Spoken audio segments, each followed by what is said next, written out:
PvP, I still haven't found a solid solution to counter the 4-gate other than the 4-gate. So until I've gotten enough practice doing other builds to counter the 4-gate, what I've decided to do is I do a defensive 4-gate, but if my opponent doesn't do a 4-gate or does something really weird, I just say, whatever, I'll just go for an easy win. So anyways, this opponent is trying to do something that is counter, like he's trying to find, you know, like an anti-4-gate, and he's also very sour about me beating him, which was really funny. So I make a couple of minor mistakes on my 4-gate and my build order, which, you know, we can go over just to reinforce this whole macro, and reinforce, you know, for the higher level of play. Once you're getting into that gold level of play and higher, you really need to have your refined build orders. I'm still on a hot streak now that I've finally figured out a build that's quite solid against Terran. Well, quite solid, by that I mean it's better than just what I was doing before. It's definitely allowed me to start winning more games. Definitely going to be going up soon. I'm ranked #1 in my silver right now, and I don't even play a ton. I think I definitely have less wins than the first person, but we can check that out at the end of the game. One thing I'd like to say, PvP, never send your scout out before your gateway unless you really need to. But really, even on these slightly larger maps, you can afford to scout a little later. You can afford to scout the gateway. Here you can see I forget to send out my gout, and I forget to build my assimilator. So right there, tisk, queuing up those probes when I should have been doing an assimilator. And I see his probes not coming back, so that's why you see this being sent here, because I was like, I don't know if he's going to cannon rush. I didn't send a scout to find his base early enough. But really, if you send one right after your gateway, even on these 4-player maps, you're still going to find them. The very large maps are the only exception. Once in a while you want to send one earlier. As you'll see, I'll still find him, and I'll still actually get off enough scouting information because he doesn't deny me properly. There we can see pylon going down, but as you can tell, my timings are starting to lag a little bit. No probe right here. How long does this last? Ooh, that's a long time. And I'm really getting high on my minerals because I'm forgetting things like this. So there we go. A little late on the gas transfer as well. Oh my god, did I have 4 in the gas the whole time? Oh my god. I can't believe how many mistakes I made. I was just so distracted with that probe of his. I don't know what it was. Plus, second game of the day. I haven't played for a few days. Contacts are bugging me, whatever. So anyways, yeah. I can't believe my warp gate timing was definitely a bit off. But oh well. I think it was only 20 or 30 seconds late. He actually cancels that pylon. I send my zealot up there to kill it, thinking, sweet, I just got a free kill on a pylon. But I guess he realized that I would have scouted that, and he definitely cancels it. So, anyways, there we go. Decided to, I don't know what the hell I'm doing now. Anyways, I think the problem is this is probably the one that's still hotkeyed. Let's see. Oops, that wasn't what I wanted to do.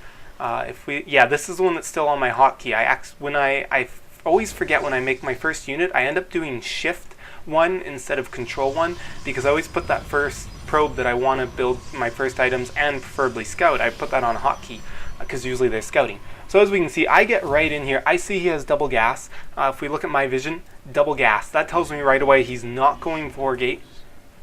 I don't know what V does, I just press V. But it tells me that he's not doing a 4-gate. And as we can see, 3 gateways with a robo. So he's doing 3-gate robo.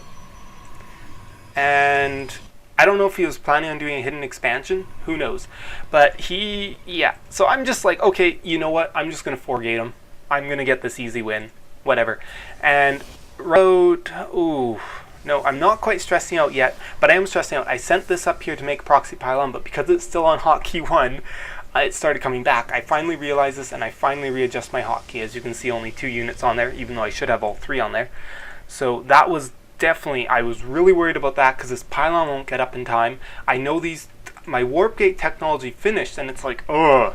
And they're just sitting there without, like this cooldown. It's really bad. So I finally decided, no, I'm just going to warp in units here and rally them up there, rather than waiting longer and longer and longer, because that pylon's going to come way too late. And I'm seeing it's already 6 minutes and 20. I'm like, I want to be at his ramp right now. And look, if I was doing a proper 4-gate, I'd be at his ramp at this exact moment. Look at this. He would have no chance in hell. 2 stalkers and a sentry. That sentry's not going to do anything unless he's got perfect timing with it. And even if he does, Like, even if he does, I just wait for it to wear out. Getting a second sentry, got one really early to have lots of energy for force field, really messes up here, letting some of my units up. Maybe he thought that cutting them in half would be a good idea, but with these 3 zealots are such strong damage dealing units, or maybe I only had 2, I don't know. What the hell? Anyways, building this pylon. I've seen a lot of pro replays where pros do this with their pylon, and this is how they bust up that ramp when their force field's been used. I'm pretty and watch this. You're going to see right there I get that stalker on, and then warping the zealots right in front of it. Doing zealots, and that force field not going to matter. Very, very poor placement. My zealots, everything can actually get by it. And yeah, and at this point, if you... Nope, nothing on the production tab. I won't spoil that yet. He starts bringing his probes to the line, which is what he needs to do to be able to do this. What the hell did he get with his... Oh, you're kidding me. He got an observer? Okay, that was a huge mistake. And now I realize... Okay, a couple things going on here. One, I realized my units weren't doing the right thing, so now I select them all and I'm going to tell them to start attacking pylons, not the cybernetics core. He's going to start BMing me, which doesn't matter. And the other thing you'll notice is I've started an assimilator and I'm starting probes. One of the biggest problems with 4 gates is that you are saving all of your resources to go into units to try and kill them right away, and it really becomes almost an all-in thing. So I'd like to modify my 4-gate. Once I've sort of hit close to this 8-minute mark, I always like to throw down the assimilator and start getting out the probes. Really, I shouldn't be queuing them up though. I should just build 1 probe and start the assimilator. But either way, I like to get that extra gas to make sure that I'm back on my feet. I like to get those extra probes to go up to full saturation, because with the 4-gate, you're cutting your workers once you hit 20 mining or harvesting workers. As we can see, still 4 on here. Oh my god. My gas is definitely getting a little high. But anyways, there we go. Just wanted to really show you guys this pylon strategy, and of course just reiterate about you want to be able to transition out of it. And also until we can find a good build that's good against the 4-gate, really you should not be doing anything but 4-gate defensively in PvP, in my opinion, unless you know you have a strategy. And as you can see, some very rude BM right there. Not my fault that I just outplayed him, even though he's technically gold and I'm technically silver. As you can see, I actually played a platinum level player Terra in the game just before this, and I schooled him and he called me cheesy. He was like, "Oh, you only do 1-base strategies, cheese, because I did some void rays, because I'm doing 2-gate Stargate as my strategy that seems to be working pretty decent against Terran with the void rays. As long as I don't go all Marines, I'm getting pretty lucky because I'm not properly scouting if it's mass Marines or not. If they do go mass Marines, I'm not going to quite suggest void rays, but the thing about the void rays is as long as they put marauders in there, those void rays are really good, because you just focus fire down those Marines, keep your void rays alive, and then those marauders, it doesn't matter if they waste your ground gateway units, because then you kill them with your void rays, because marauders can't shoot up and they're not cheap either, so they're very inefficient against air.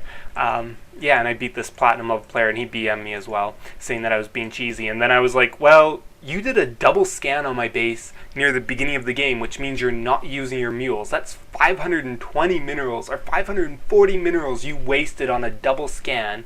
My base was open enough. He could have sent a SCV up there and probably, like, oh no, I had some units. He would have seen my unit composition at the front. He wouldn't have seen the void ray. But a double scan, it was just a waste. Like, it was really, really poorly thought out. And that's himself losing the game. Anyways, as I said, let's go quickly take a look at my standings. I'll show you guys my ladder, and then I'll quickly show you my matches, so you just keep you up to date on how I've been doing, because I've been putting quite a bit of effort into laddering with this new season. So as you can see, my bonus pool allowing me to just sneak slightly ahead. I actually do have more wins, but I don't know the total number of games they've played. Will it tell me for this season? I have a feeling that it looks like as if it will not show me how many games they've actually played, because they've taken out the losses. You can no longer see how much people have lost. You just can't see how many games you've lost until you're up into Masters, or is it Diamond?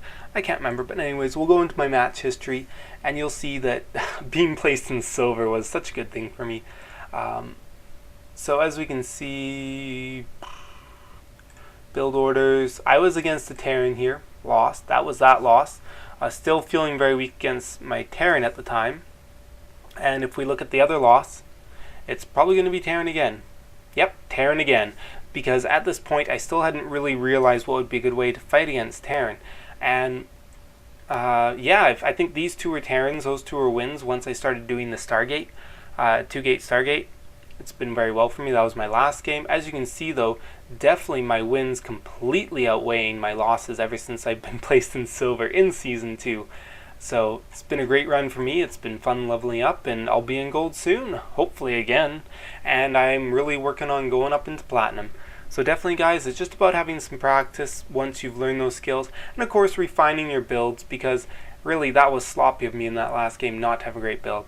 So hopefully, if you guys don't want to really see me just casting myself and showing my progress, tough luck, because I just like throwing that stuff up on my YouTube channel. I don't care if you watch it. You can skip it if you want, but I just like putting that up there, putting my own progress for my own sake as well as your enjoyment. Cheers.